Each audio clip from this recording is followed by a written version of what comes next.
ಸಚಿವ ಬಿ ನಾಗೇಂದ್ರ ಅವರ ರಾಜೀನಾಮೆಗೆ ಬಿಜೆಪಿ ನಡೆಸುತ್ತಿರುವ ಪ್ರತಿಭಟನೆಗೆ ಲೋಕೋಪಯೋಗಿ ಸಚಿವ ಸತೀಶ್ ಜಾರಕಿಹೊಳಿ ತೀವ್ರ ತಿರುಗೇಟು ನೀಡಿದ್ದಾರೆ. ಕೇವಲ ಪ್ರಕರಣಗಳಿವೆ ಎಂಬ ಕಾರಣಕ್ಕೆ ಸಚಿವರು ರಾಜೀನಾಮೆ ನೀಡಬೇಕೆಂದರೆ ಕೇಂದ್ರ ಹಾಗೂ ವಿವಿಧ ರಾಜ್ಯಗಳ ಅರ್ಧದಷ್ಟು ಸಚಿವರು ತಮ್ಮ ಸ್ಥಾನ ತೊರೆಯಬೇಕಾಗುತ್ತದೆ ಎಂದರು. ಜಮಖಂಡಿಯಲ್ಲಿ ಮಾತನಾಡಿದ ಸತೀಶ್ ಜಾರಕಿಹೊಳಿ, ಬಿಜೆಪಿ ಕಳೆದ 5 ದಿನಗಳಿಂದ ಸದನದ ಒಳಗೂ ಹೊರಗೂ ಪ್ರತಿಭಟನೆ ನಡೆಸುತ್ತಿದೆ. ದಾಖಲೆಗಳಿದ್ದರೆ ಅವುಗಳನ್ನು ಸದನದಲ್ಲಿ ಮಂಡಿಸಿ ನಿಯಮಾನುಸಾರ ನೋಟಿಸ್ ನೀಡಿ ಚರ್ಚೆಗೆ ಬರಲಿ. ಅಗತ್ಯ ದಾಖಲೆಗಳನ್ನು ಪರಿಶೀಲಿಸಿದ ಬಳಿಕ ಸರ್ಕಾರ ಸೂಕ್ತ ನಿರ್ಧಾರ ಕೈಗೊಳ್ಳಲಿದೆ. ಹಲವು ರಾಜಕೀಯ ನಾಯಕರ ವಿರುದ್ಧ 19 ರಿಂದ 36 ಪ್ರಕರಣಗಳಿರುವ ಬಗ್ಗೆ ಸುಪ್ರೀಂ ಕೋರ್ಟ್ನ ಅಂಕಿಅಂಶಗಳಲ್ಲಿ ಉಲ್ಲೇಖವಿದೆ. ಕೇಂದ್ರ ಸಚಿವರು, ವಿವಿಧ ರಾಜ್ಯಗಳ ಮುಖ್ಯಮಂತ್ರಿಗಳು ಹಾಗೂ ಸಚಿವರ ವಿರುದ್ಧವೂ ಪ್ರಕರಣಗಳಿದೆ. ಹಾಗಿದ್ದರೂ ಬಿ ನಾಗೇಂದ್ರ ಅವರನ್ನು ಮಾತ್ರ ಗುರಿಯಾಗಿಸಿ ರಾಜೀನಾಮೆಗೆ ಒತ್ತಾಯಿಸುತ್ತಿರುವುದು ಎಷ್ಟು ಸರಿ ಎಂದು ಸತೀಶ್ ಅವರು ಪ್ರಶ್ನಿಸಿದ್ದಾರೆ. ಬಿ ನಾಗೇಂದ್ರ ಪ್ರಕರಣದಲ್ಲಿ ಲೋಕಾಯುಕ್ತ ತನಿಖೆಯಿಂದ ಈಗಾಗಲೇ ಕ್ಲೀನ್ ಚೀಟ್ ದೊರೆತಿದೆ. ಹೀಗಾಗಿ ಅವರ ರಾಜೀನಾಮೆಯ ಪ್ರಶ್ನೆಯೇ ಇಲ್ಲ ಎಂಬುದು ಕಾಂಗ್ರೆಸ್ನ ಸ್ಪಷ್ಟ ನಿಲುವು ಎಂದು ಸತೀಶ್ ಜಾರಕಿಹೊಳಿ ಹೇಳಿದ್ದಾರೆ.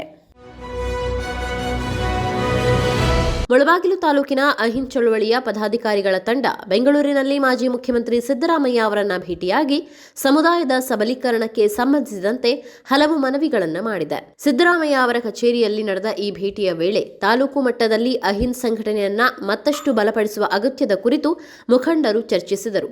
ಹಿಂದುಳಿದ ವರ್ಗಗಳು, ಅಲ್ಪಸಂಖ್ಯಾತರು ಹಾಗೂ ದಲಿತ ಸಮುದಾಯದ ಜನರಲ್ಲಿ ಆತ್ಮಸ್ಥೈರ್ಯ ಹೆಚ್ಚಿಸುವ ನಿಟ್ಟಿನಲ್ಲಿ ಸಂಘಟನೆಯ ಚಟುವಟಿಕೆಗಳನ್ನು ವಿಸ್ತರಿಸಬೇಕು ಎಂದು ಮನವಿ ಮಾಡಿದರು. ಅಲ್ಲದೆ ಸರ್ಕಾರ ಜಾರಿಗೊಳಿಸುತ್ತಿರುವ ವಿವಿಧ ಯೋಜನೆಗಳು ಮತ್ತು ಸೌಲಭ್ಯಗಳು ಅರ್ಹ ಫಲಾನುಭವಿಗಳಿಗೆ ನೇರವಾಗಿ ತಲುಪುವಂತೆ ಅಗತ್ಯ ಕ್ರಮ ಕೈಗೊಳ್ಳಬೇಕು ಎಂದು ಸಿದ್ದರಾಮಯ್ಯ ಅವರ ಗಮನಕ್ಕೆ ತಂದರು.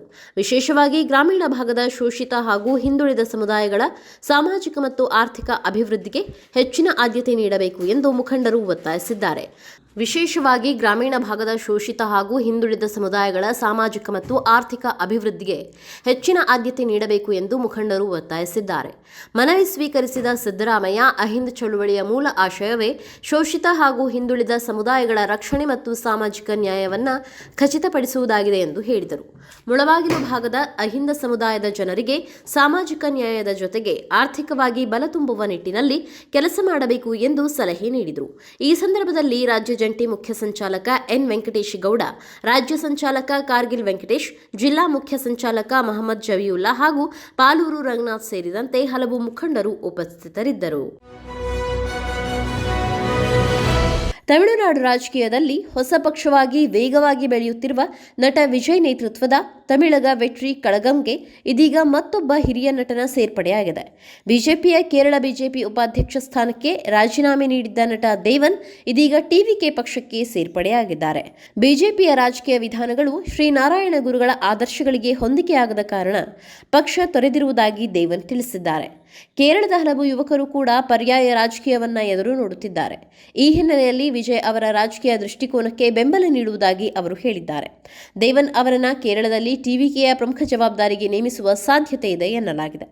ಸದ್ಯ ತಮಿಳುನಾಡು ಮತ್ತು ಪುದುಚೇರಿಯಲ್ಲಿ ಸಕ್ರಿಯವಾಗಿರುವ ಟಿವಿಕೆ ದಕ್ಷಿಣ ಭಾರತದ ಇತರೆ ರಾಜ್ಯಗಳಿಗೂ ತನ್ನ ಸಂಘಟನೆಯನ್ನ ವಿಸ್ತರಿಸಲು ಮುಂದಾಗಿದೆ. ಈ ಪೈಕಿ ಕೇರಳಕ್ಕೆ ವಿಶೇಷ ಆದ್ಯತೆ ನೀಡುವ ಸಾಧ್ಯತೆ ಇದೆ.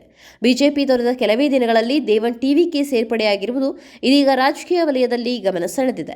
ಶೀಘ್ರದಲ್ಲೇ ಅವರು ಚೆನ್ನೈನಲ್ಲಿ ವಿಜಯ್ ಅವರನ್ನ ಭೇಟಿಯಾಗಿ ಕೇರಳದಲ್ಲಿ ಪಕ್ಷದ ಜವಾಬ್ದಾರಿ ಕುರಿತು ಚರ್ಚಿಸುವ ಸಾಧ್ಯತೆ ಇದೆ ಅಂತ ಹೇಳಲಾಗ್ತಿದೆ. ಇನ್ನು ದೇವನ್ 2004ರಲ್ಲಿ ಸ್ವಂತ ರಾಜಕೀಯ ಪಕ್ಷ ಸ್ಥಾಪಿಸಿದ್ದರು.